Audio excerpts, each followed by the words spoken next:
So ngayon po, tayo po ay dadako sa ating mensahe. Ang kaalaman ay lalago. So sinabi ito ni Daniel na kung saan, ang sabi nga niya, maraming magpaparoot pa rito. Basahin nga muna natin yung pinagkunan ng ating paksa. Ngunit ikaw, O Daniel, isara mo ang mga salita at tatakan mo ang mga aklat hanggang sa panahon ng kawakasan. Marami ang tatakbo ng paruot parito at ang kaalaman ay lalago. So punta tayo doon sa ang kaalaman ay lalago. Hindi naman lingid sa atin na talagang patuloy at patuloy ang paglago ng kaalaman ng tao sa sanlibutan. Sapagkat nasusulat. Hindi mapipigilan yan. Nasusulat sa banal na kasulatan. Patuloy na lumalago ang kaalaman ng tao. Pero ano ang napapansin natin? Sa paglago ng kaalaman ng tao, alin ang kasabay na lumalago din? Ang kasamaan. Lagi magkasama yan eh. No? Sa paglago ng kaalaman ng tao, patuloy din ang paglago ng kaalaman, ng kasamaan ng sanlibutan. Tingnan mo natin, paano pang lumago ang mga kaalaman na yan? Kung ating titingnan, kukumpara, ang panahon noon, sa panahon ngayon, talagang napakalaki ng pagkakaiba. So, halimbawa, nagbigay lang ka ng mga picture, Noon, ang sasakyan, ayan, ganyan pa. May kabayo, panahon na may kalesa, panahon ng Israel noon, yung mga kamelyo, asno, yun ang kanilang sasakyan eh. Pagka nakikipagdigma, sandata nila, ayan, sibat, yung tabak, gamit ang hayop, maging sa paglalakbay, bangka, gano'n lang. Hanggang sa umunlad, nagkaroon ng eroplano, jet, barko, na talagang malalaki at mabibilis. Pati ang mga ayan, meron tayong electric vehicle na ngayon na patuloy na dinidevelop, sa pamamagitan ng kuryente, nakapagpapatakbo. Meron pang solar ngayon, bago. Yan. So, pinakikita natin kung papaanong lumalago ang kaalaman ng tao. Patuloy na umuunlad ang kaalaman ng tao. Ayan. So, dati, ayan lang ang pagka nakikipagdigma, labanan, espada lang. Di ba? Yun lang ang kanilang panlaban, sibat. Ngayon, ayan, may ikukumpara natin ngayon na talagang malaki ang paglago. Ngayon, eto na, drone. Di ba? Hindi na kailangan ng tao nasasakay dyan, kundi ano yung drone na yan? Tulad ng nangyayari ngayon sa Russia at Ukraine. Diba? Ang Ukraine nagpadala ng drone, ilang mga tangke ng Russian ang siyang pinasabog niyan. Paano ginagamit yung drone na yon? Sa pamagitan lang ng computer.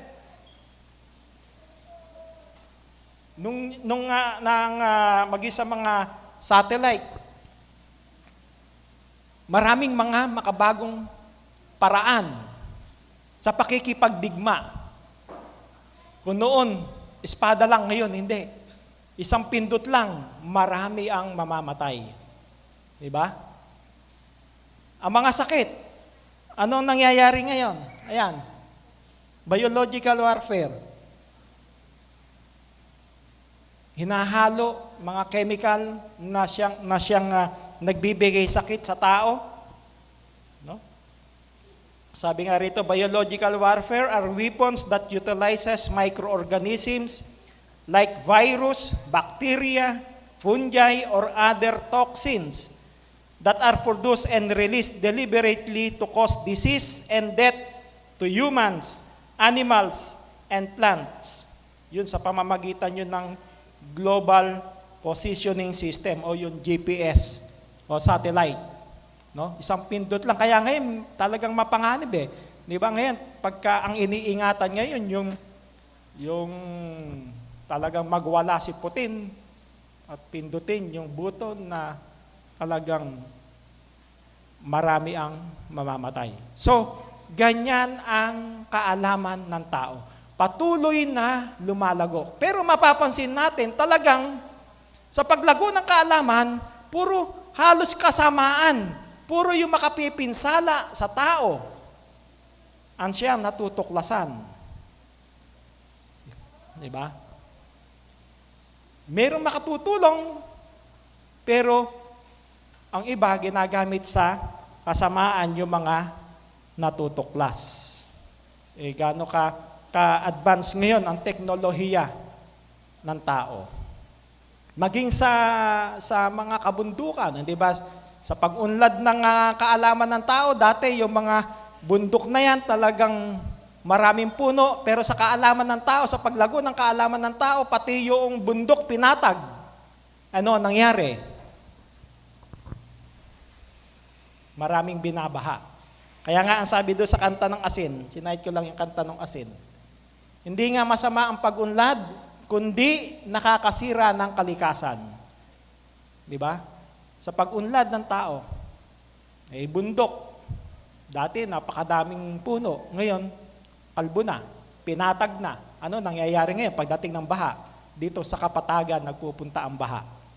So maraming buhay na napipinsala. Maraming kabuhayan ang nawawala.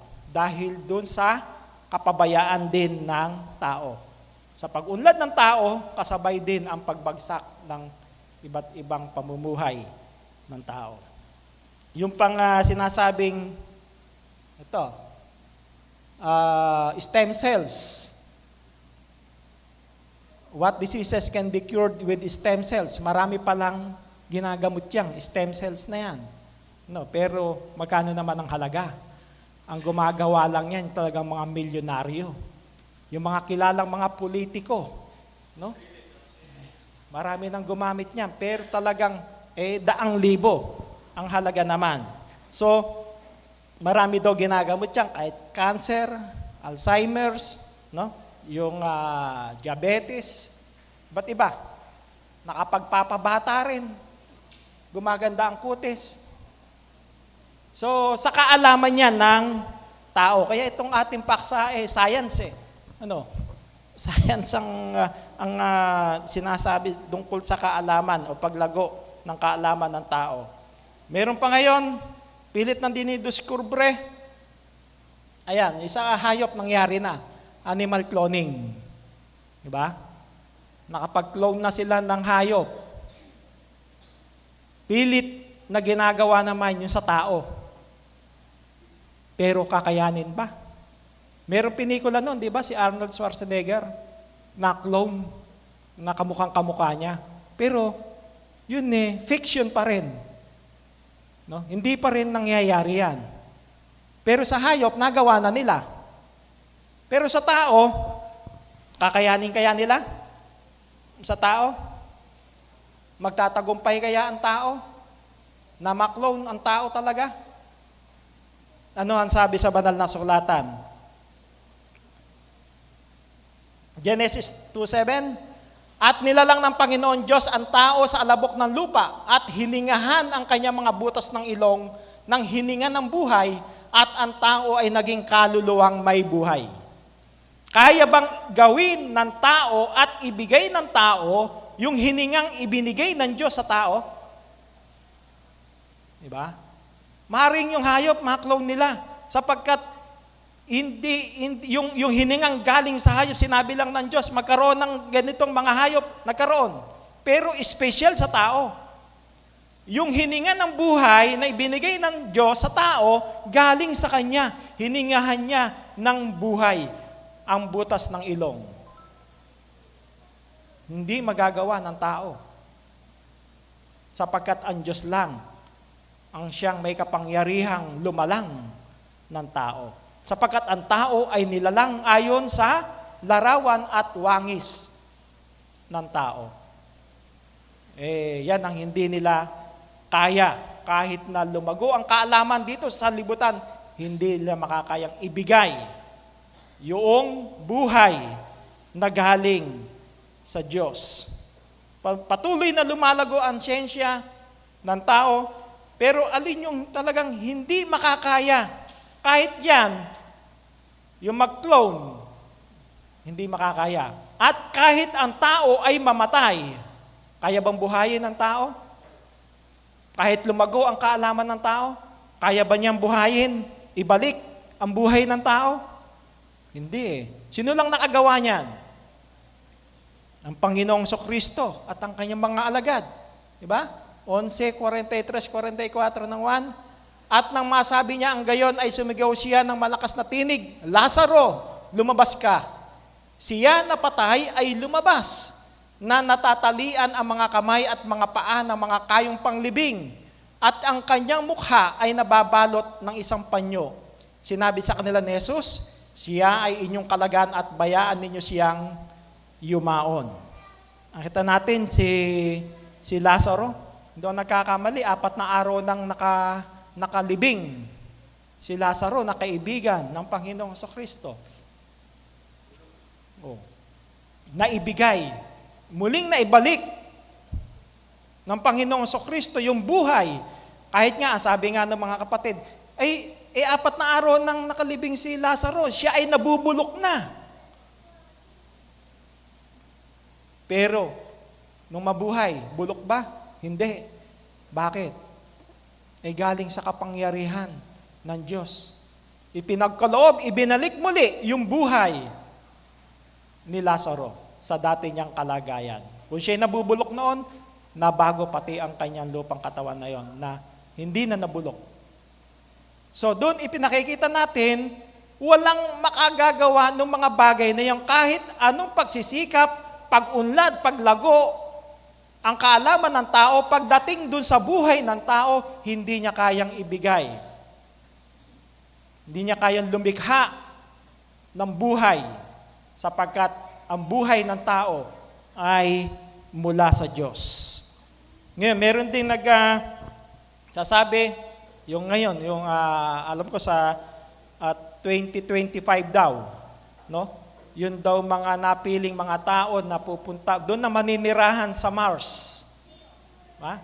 Meron ganyan. No? Maninirahan na daw doon sa Mars. Ayon kay Elon Musk, isang bilyonaryo sa Amerika at may-ari ng Project SpaceX. Sa taong 2025 ay tutugo na sa Mars ang mga taong maninirahan doon. Kumpleto sila sa mga tao at kagamitan para mabuhay doon. Lamang ay wala ng balikan dito sa daigdig. May pinikula niyan napanood ko na minsan yung ganyang pinikula No, umalis sila dito sa daigdig at nandun sila sa space. Doon na ninirahan. Ito naman, sa Mars daw, titira. Kung makatira man sila, sapagkat talagang ang kaalaman ng tao patuloy na lumalago. Tatagal kaya sila dun sa Mars? Ibinigay ba ng Diyos na tirahan ang iba pang daigdig? Aling tirahan lang ang ibinigay ng Diyos para sa tao? Mateo 7:26. At ang bawat dumirinig ng aking mga salitang ito ay hindi ginaganap, ay matutulad sa isang taong mangmang na itinayo ang kanyang bahay sa buhanginan. So, punta naman na tayo doon. Kung ang tao ay pupunta doon sa Mars, no?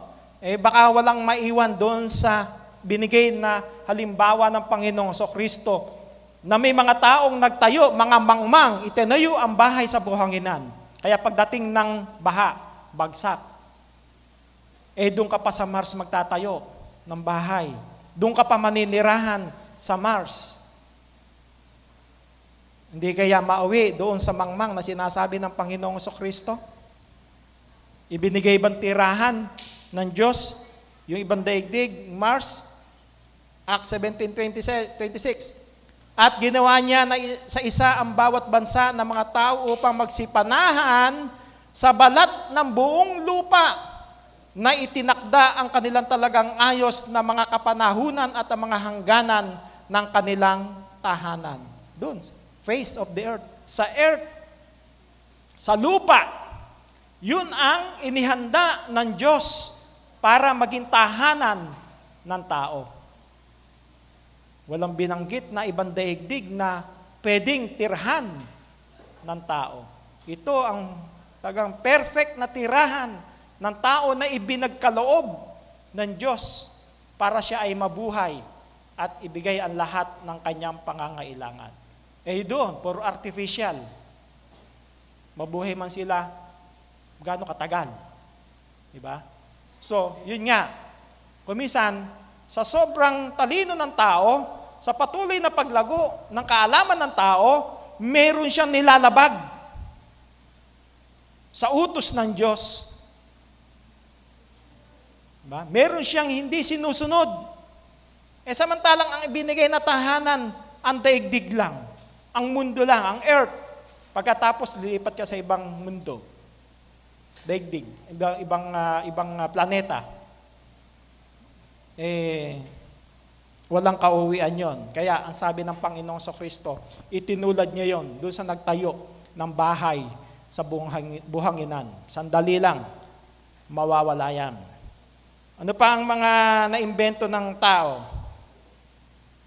Ngayon, ito, di ba? Cellphone. Dati, telegrama. Ilang araw mong hihintayin. Nung panahon ng Israel, mismo ang tao ang siya naghahatid.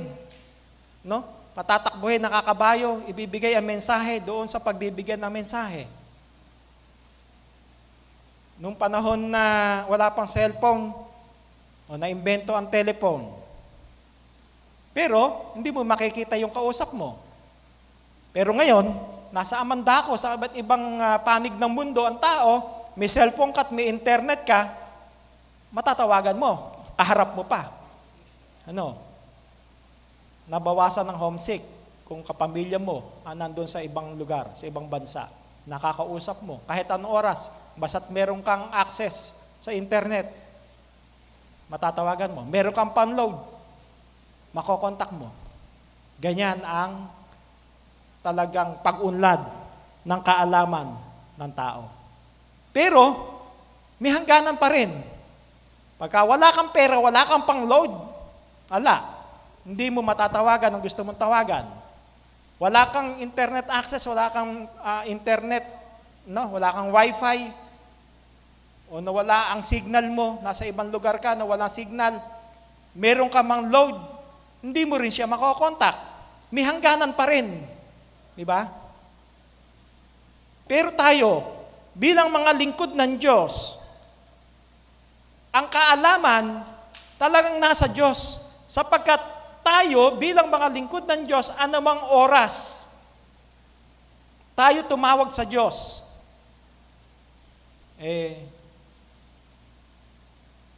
Diretso, nakarekta sa Diyos. Tayo'y mananalangin, tayo'y diringgin, tayo'y dinirinig ng Diyos. Di ba? Kaalaman ng Diyos. So, walang busy. Kahit anong oras kang tumawag sa Diyos, diringgin niya ang iyong panalangin. Kailan niya hindi diringgin ang panalangin ng isang tao? Ang sabi sa banal na kasulatan sa Matandang Tipan, ang nagpapakubli daw doon sa mukha ng Diyos yung kasalanan ng tao. So, ang hindi dinirinig ng Diyos ay yung taong gumagawa ng kasalanan ng masama. Hindi ginagawa yung kalooban ng Diyos. Ano rin ang sabi sa banal na kasulatan tungkol yan? Kawikaan Proverbs 1:24-25:28, sapagkat ako'y tumawag at kayo'y tumanggi. Aking iniunat ang aking kamay at walang makinig. Kundi inyong inuwi sa wala ang buo kong payo at hindi ninyo inibig ang aking saway. Kung magkagayoy tatawag sila sa akin, ngunit hindi ako sasagot. Hahanapin nila akong masikap, ngunit hindi nila ako masusumpungan. Yan lang ang problema. Hindi diringgin. Magriring lang yan. Kumbaga sa tumatawag ka, magriring ng magriring pero ayaw naman sagutin. Naririnig yung tawag mo pero ayaw sagutin. Sa Diyos ay ganun din. Kapag ka ang lingkod ng Diyos, tumalikod, pagka ang lingkod ng Diyos, hindi nakinig. Ando na mga pagpapayo, pero ayaw pakinggan ang payo ng Diyos. Yun. Tatawag nila sila sa akin, pero hindi ako sasagot. So, kailangan, lagi para tayo ay sagutin ng Diyos, gawin natin yung kalooban ng Diyos. No?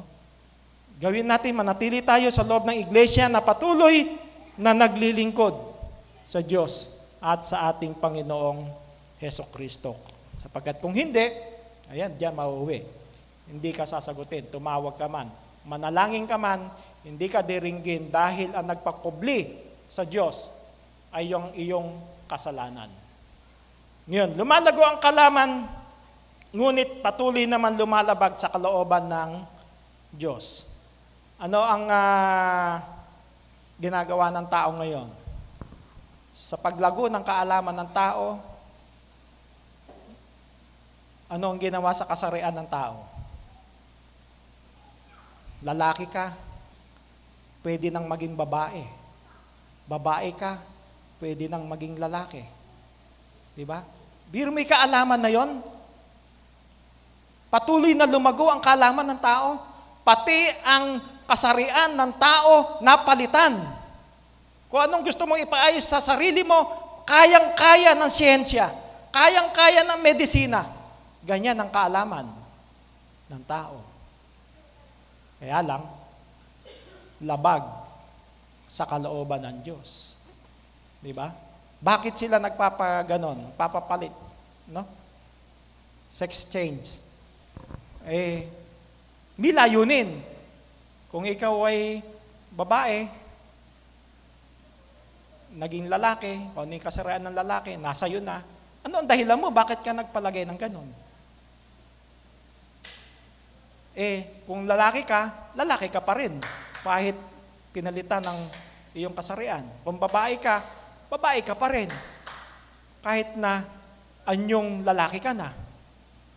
Ang layunin, para magkaroon ng makakasama sa buhay. Ngunit, ito ay pagkakasala sa Diyos, gaya ng sinasabi. Unang Korinto 6:9. Hindi ba ninyo alam na ang mga makasalanan ay walang bahagi sa kaharian ng Diyos? Huwag ninyo dayain ang inyong sarili. Ang mga nakikiapid, sumasamba sa Diyos-Diyosan, nangangalunya, nakikipagtalik sa kapwa lalaki o kapwa babae. Di ba? Kasalanan. Bakit ba opera ang tao? Dahil gusto niya na yung kapwa, kung ano yung gender niya ngayon, yun nandin ang mapangasawa niya, makasama niya. Kasalanan sa Diyos. Kaya makikita natin sa pag-unlad ng kaalaman, paglago ng kaalaman ng tao, karamihan, di naman lahat, karamihan, puro sa paglago para sa kasamaan, gamitin sa kasamaan, gamitin doon sa lalabag sa kalooban ng Diyos. Nagiging bitag ito sa karunungan. Yung karunungan ng sanlibutan, nagiging bitag yan. 3:19 na unang Korinto, sapagkat ang karunungan ng sanlibutan, ito ay kamangmangan sa Diyos, sapagkat nasusulat, hinuhuli niya ang marurunong sa kanilang katusuhan. Yan, hinuhuli niya sa kanilang katusuhan. Kagagawan ng diablo yan, di ba? Yung mga bagay na mga kaalaman na yan, na siyang nagiging dahilan para ang tao ay magkasala. Nagiging bitag to sa kanila. Kaya yung karunungan, kung pantao, talagang marunong. Patuloy na lumalago ang kaalaman Pero alam natin, yung karunungan ng sanlibutan, kamangmangan sa Diyos. Ano pa yung nakita nating sinabi rin? Nakita ni Haring Solomon sa paglago ng kaalaman ng tao. Ecclesiastes 1:18. Sapagkat sa maraming karunungan ay maraming kapanglawan, at siyang nananagana sa kaalaman ay nananagana sa kapanglawan. Ito natin. Mentras na maraming kaalaman, marami daw kapanglawan. Ano yung nangyayari doon sa mga nagsipagpa-opera sa TV? Lagi natin napapanood, no? Yung mga nagpaparitoke, papaksaksak ng kung ano-ano. May mga side effect eh. Lalo na kung hindi sa mga lisensyadong doktor pupunta. Ano ang nangyayari? Imbis na mapabuti, napapasama. Imbis na matuwa, kapanglawan ang siyang inaabot. Yung karaming ganun na nagpatangos ng ilong, imbis na tumangos nasira, nagkaroon na infection pa, namaga ang muka. Meron nung nakaraan, last month, no? Yung nagpa-inject ng pampaputi. Namatay. Bakit? Hindi kinaya ng puso eh. May mga side effect eh. Ano nangyari? Kapanglawan sa pamilya. So, kaya nga ang sabi ni Haring Solomon, nung pa sinabi na niya na maraming karunungan at sa maraming karunungan, maraming kapanglawan. Sa maraming kaalaman, nananagana sa kapanglawan. Ganyan. Sapagkat tulad ng teknolohiya ngayon, no? May mga side effect. Ganyan ang nangyayari. Sa tao, kahit sa mga iba't ibang mga bansa na umiimbento ng mga nuklear, mga pamatay, panlaban sa kanilang kalaban, bansa laban sa bansa. Kung minsan yung mismong ginawa niya yung paampupuksa sa kanya. Di ba? Ganyan ang nangyayari. Kaya talagang sa paglago ng kaalaman, kaalinsabay talaga yung kasamaan. At maging sa panahon pa man ni Haring Nabucodonosor, malago na ang kaalaman nun eh. Sino makapag-iisip na isa siyang hari, pagkatapos, ano yung pinagawa niya? Yung rebulto. Anong pinagawa niya doon sa rebultong kanyang pinagawa? Na kung nagkakamali, 90 feet. Ang taas, 9 feet yung lapad. At ano ang iniutos? Sambahin. No? Magpatira pa. Kapag dumating yung oras na yun, magpapatira pa sila doon sa Diyos-Diyosang rebultong ginawa ni Haring Nabucodonosor. Pero naging palalo. Di ba? Anong sabi sa banal na kasulatan? Anong Korinto 8:1? Ngunit tungkol sa mga bagay na inihain sa mga Diyos-Diyosan, nalalaman natin na tayong lahat ay may kaalaman. Ang kaalaman ay nagpapalalo, ngunit ang pag-ibig ay nagpapatibay. Diba? Nagpapalalo ang kaalaman. Kuminsan ang tao ganon, kapag sumobra ng dunong, naaakay ng kanyang karunungan, nadadala na gumawa ng masama. Ay di ba napakaraming ngayon, mga mahuhusay sa computer, no? Na kuminsan mga balitaan natin, mga estudyante pa lang, no? College pa lang. Pero mahuhusay sa computer, sa paggamit niya. Pero saan ginamit? Ang sabi ng banal na kasulatan, ang kaalaman ay nagpapalalo. Paano natupad sa kanila na ang kaalaman ay nagpapalalo? Dahil sa kaalaman nila doon sa computer, kung paano ito gamitin, ginagamit sa masama. Sabihin mo, nakapag-order online, iba ang nagbabayad, sa kanila napupunta yung produkto. Diba? Dati, ang pagnanakaw, talagang papasukin mo ang bahay, magnanakaw sa gabi, at noong gabi, ang pagnanakaw. Diba? Ngayon, wala nang oras, wala nang pinipili. At hindi na kinakailangan pasukin pa ang bangko, hindi na kinakailangan pang pasukin ang bahay. Anong ginagawa ngayon ng mga mahuhusay sa internet, sa computer? Isang pindot lang. Yung account ng isa, nakuha. Lahat ng pera napunta sa kanya. Di ba? Ganyan ang kaalaman ng tao. Talagang lumalago ang kaalaman ng tao, pero gaya ng sabi sa banal na kasulatan, nagpapalalo ang kaalaman. Sumasama ang tao sa sobrang kaalaman. Naaakay ng kaalaman. Imbis na maging alipin niya yung kaalaman, siya ang inalipin ng kaalaman sapagkat ginawa niya sa masama. Ginamit niya sa masama. Kapanglawan yun sa Diyos na ginagawa ng mga tao. Noon, kung papaanong sa panahon ni Nabucodonosor, gumawa siya ng rebultong malaki. Ngayon, napakarami, di ba? Hindi lang iisa, maraming mga rebulto na pinagawa ang tao, gawa sa ginto, gawa sa tanso, gawa sa kahoy, gawa sa mahahalagang mga bato.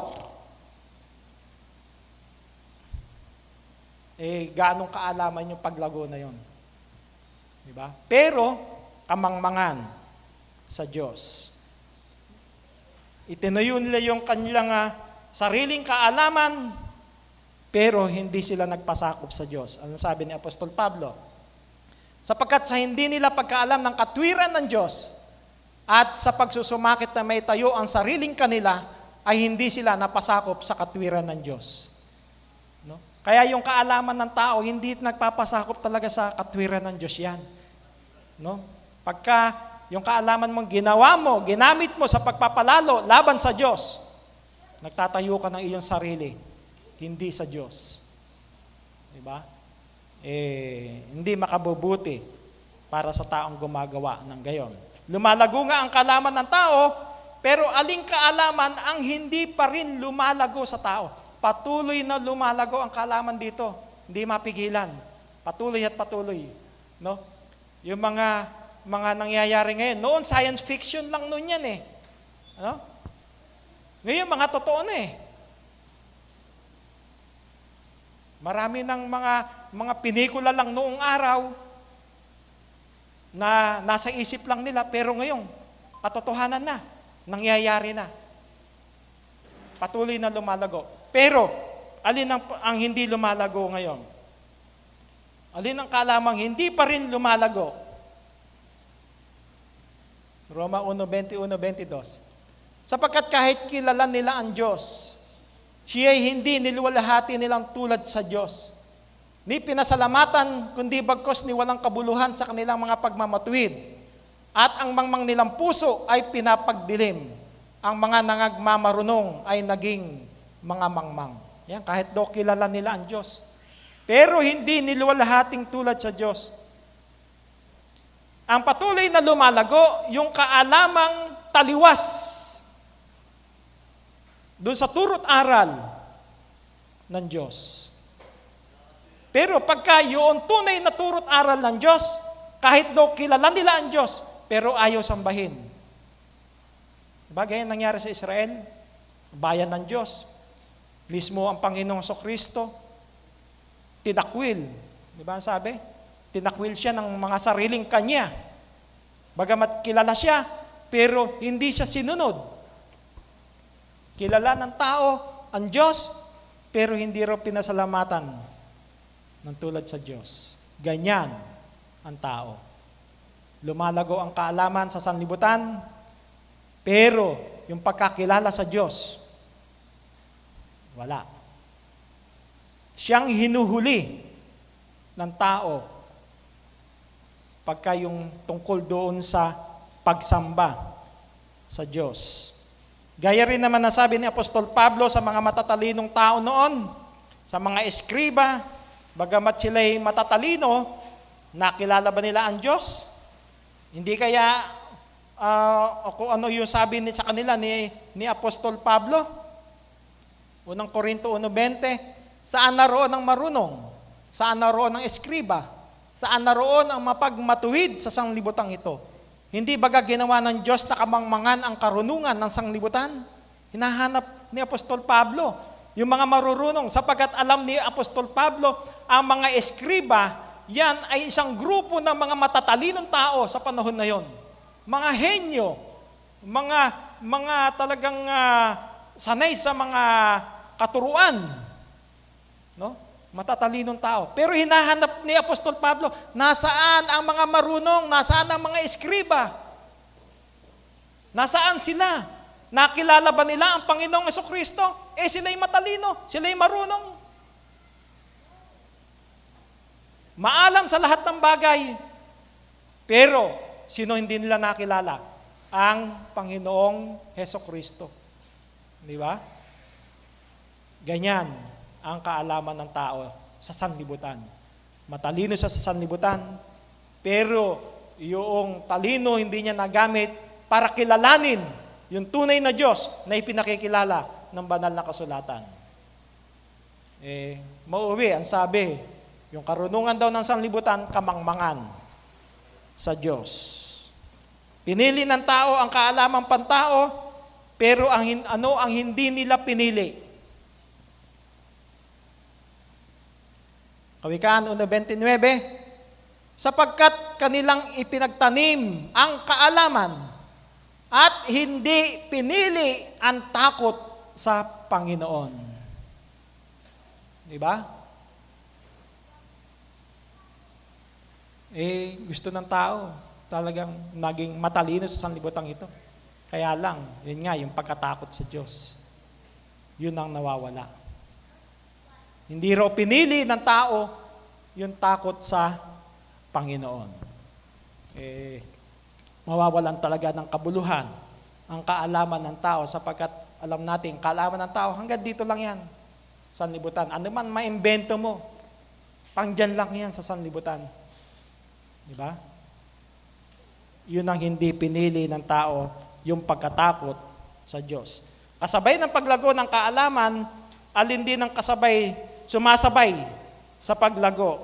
Sabi ni Santiago sa 1:21, kaya't ihiwalay ninyo ang lahat ng karumihan at ang pag-apaw ng kasamaan. Di ba? Umaapaw yung kasamaan. Kaya sa paglago ng kaalaman talagang umaapaw yung kasamaan. Magkasama lagi yan. No. At tanggapin ninyo na may kaamuan ng salitang itinanim na makapagliligtas ng inyong mga kaluluwa. Kaya lang, yun ang hindi hinahanap ng tao. Yung kaalaman na yun, yung kaligtasan ng kaluluwa, ang ayaw alamin ng tao. Ang gustong inaalam ng tao, yung pang dito sa sanlibutan. Yung para siya ay sumikat, yung para siya ay maging tanyag, yung para siya ay yumaman, makilala, dahil sa kanyang karunungan at kaalaman, makapag-imbento ka, magiging tanyag ka.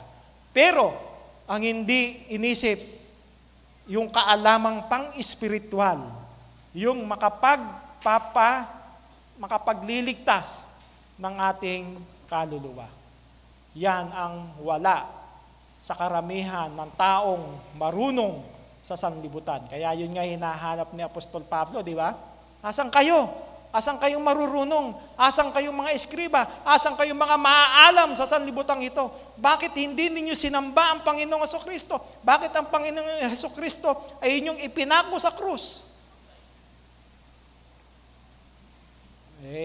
Kasi hindi yun ang pangunahin sa kanila, kundi yung pangmaterial, yung pang sanlibutan, yung para sila ay hangaan, yung para sila ay purihin ng tao, yun ang gusto ng tao na maalam at matalino sa sanlibutan ito. Saan dapat higit na lumago yung kaalaman ng tao? Ayon sa banal na kasulatan. Saan tayo dapat na higit na lumago? Na ang tao ngayon ang higit na pinalalago yung kaalamang pang dito lang sa sanlibutan. Pero ang Biblia ang itinuturo ang dapat na higit na dapat na lumago sa tao.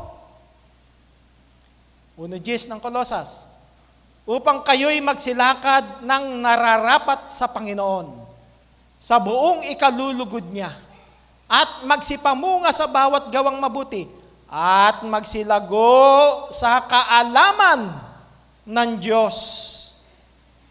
Di ba? Diyan dapat na lumago ang kaalaman ng tao, magsilago sa kaalaman ng Diyos. Pero ayaw suriin ng tao. Ayaw niya sa pag-unlad tungkol sa kaalaman sa Diyos na hindi magawa ng maraming marurunong na tao dito sa sanlibutan. Pero tayo, mapalad tayo mga kapatid, sapagkat sa patuloy nating pakikinig, sa patuloy nating pag-aaral ng banal na kasulatan, pagbabasa ng aklat ng buhay, aklat ng Panginoon, aklat o yung Biblia, patuloy tayong lumalago sa kaalaman ng Diyos. Di ba? Linggo-linggo may nadaragdag sa ating puso't isipan ng kaalamang nagpapalago ng kaalaman natin tungkol sa Diyos. Saan nanggagaling yan? Di ba sa banal na kasulatan? Sa pamamagitan ng banal na kasulatan, andyan na, kumpleto. Magagamit daw sa pagtuturo, sa pagsansala, sa pagsaway, sa ikatututo, sa ikababanal, sa ikaliligtas, lalo na ng ating kaluluwa. Kaya kumpleto ang banal na kasulatan. Diyan daw tayo dapat na magsilago sa kaalaman ng Diyos. Saan natin matututunan? Sa banal na kasulatan. Diyan tayo dapat na humigit na maging maalam. Kung ang kaalaman ng katotohanan ang lumago sa atin, ano ang pag-asa natin sa Diyos? Kung yung kaalamang pang-espiritual, kaalamang ng Diyos ang siyang lumago sa bawat isa sa atin, ano raw yung pag-asa natin? Tito 1:2, si Pablo na alipin ng Diyos at apostol ni Jesucristo ayon sa pananampalataya ng mga hinirang ng Diyos at sa pagkaalam ng katotohanan na ayon sa kabanalan sa pag-asa. Saan? Sa buhay na walang hanggan na ipinangako ng Diyos na di makapagsisinungaling buhat pa ng mga panahong walang hanggan. Yun ang pag-asa natin. Pagka naging maalam tayo, lumago tayo sa kaalamang pang-espiritual, pang-Diyos, ang pag-asa natin, buhay na walang hanggan. Yun ang ipagkakaloob sa atin. Yung mga kaalaman dito sa libutan, hanggang dyan lang yan, mawawala yan, panandalian lang. Diba? Sabi sa banal na kasulatan, makamtan mo man ang buong sanlibutan, ngunit mapapahamak naman ang iyong kaluluwa. Wala din. Diba? Bali wala. Anong kahalagahan nun? Ang dapat pahalagahan natin yung kaalaman ng Diyos, kaalaman tungkol sa banal na kasulatan na makapagpapadunong sa atin sa ikaliligtas at may pag-asa tayo doon sa buhay na walang hanggan. Kaya dapat tayong bilang magkakapatid, patuloy na lumalago sa mga kaalamang pang-espiritual. Ang tanong nga lang mga kapatid, lumalago ba tayo sa kaalamang pang-espiritual? Lumalago ba yung kaalaman natin tungkol sa salita ng Diyos? Kung lumalago kasi ang ating kaalaman tungkol sa salita ng Diyos, nandito tayo lahat, sama-samang magpapasalamat sa Diyos. Kung lumalago ang ating kaalaman sa Diyos, patuloy tayong magsisikap para sa mga gawaing ikaunlad ng iglesia ng Diyos. Doon nating may pakpakita na maalam nga tayo, no? Tungkol sa salita ng Diyos. Matalino nga tayo pagdating sa salita ng Diyos. Na naisa sa kabuhayan natin yung salita ng Diyos sa loob man ng iglesia at maging sa labas, may papakita nating tayo'y mga anak ng Diyos. Di ba sabi ni Santiago? Sino ang matalino at marunong sa inyo? Ipakita niya sa mabuting kabuhayan. Kaya kung tayo naging maalam, naging matalino, marunong tayo sa Diyos, mamuhay tayo ng karapat-dapat sa Diyos. Huwag tayong manatiling sanggol. Diba? Kasi pagka maalam, ibig sabihin, patuloy na nadadagdagan yung kaalaman mo, konti kaalaman mo ngayon, patuloy na nadaragdagan, pero ang sabi sa banal na kasulatan, huwag kayong manatiling sanggol. Kayo na dapat na wikang kumain ng matigas, puro gatas pa rin. Ano ibig sabihin? Baka konting salita, natisod. Matagal ka na sa iglesia, pero konting salita lang, matitisod ka. Hindi. Kaya ang sabi, huwag tayong maging sanggol, kundi matuto tayong kumain ng matitigas. No? Dapat na tayo wikay mga guru na ng kautusan, pero nananatiling sanggol. So kung sanggol, hindi nagpapatuloy na nadadagdagan ng kaalaman. Pero lahat tayo hindi gayon na sanggol, kundi lahat tayo nanatiling matibay sa ating pananampalataya, naninindigan sa pananampalatayang ito, sapagkat alam nating ito ang nakasaad sa banal na kasulatan.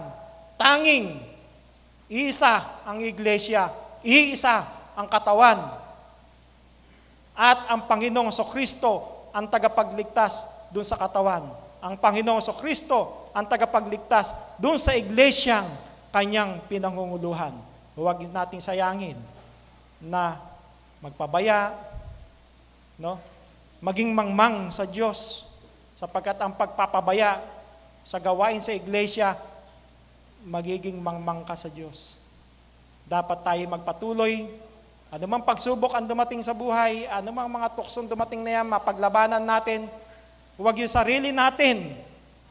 Yung wag tayong madaig ng ating sarili, kundi ang lagi nang manaig sa atin, yung Espiritong nananahan sa atin, yung Espiritong Santong ipinagkaloob sa atin ng Diyos.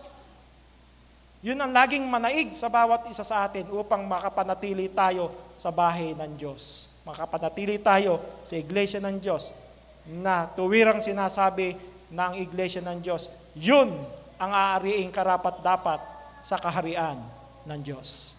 Isang magandang umaga po sa ating lahat, at ang pagpapala ng Panginoon ang sumating lahat.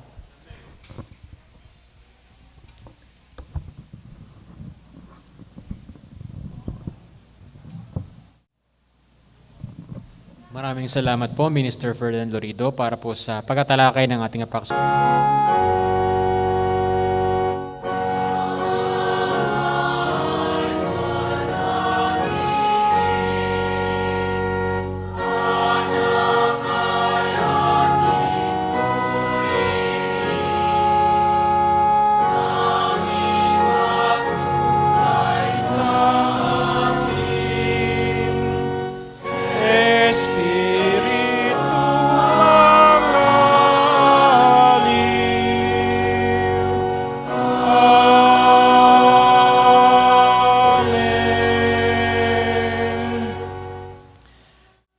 Sa ating lahat na patuloy na lumalago ang kaalaman pang-espiritual, lumalago ang kaalaman tungkol sa salita ng Diyos, tanggapin natin ang walang hanggang pag-ibig ng ating Amang Diyos na sumasa mga langit, ang biyaya at dakilang pagliligtas ng ating Panginoong Hesukristo, at ang banal na pakikilakip, pakikipisan ng Santong Espiritu. Ito nawa ang siyang patuloy na gumabay, tumulong sa lahat ng paraan ng ating pamumuhay, magpagaling sa mga kapatid na may mga karamdaman, tumagos ang pagpapala sa buong kalaganapan ng Iglesia ng Diyos na pinapaging banal kay Kristo Jesus, magmula ngayon at magpakailanman. Kapayapaan ang sumating lahat, mga kapatid.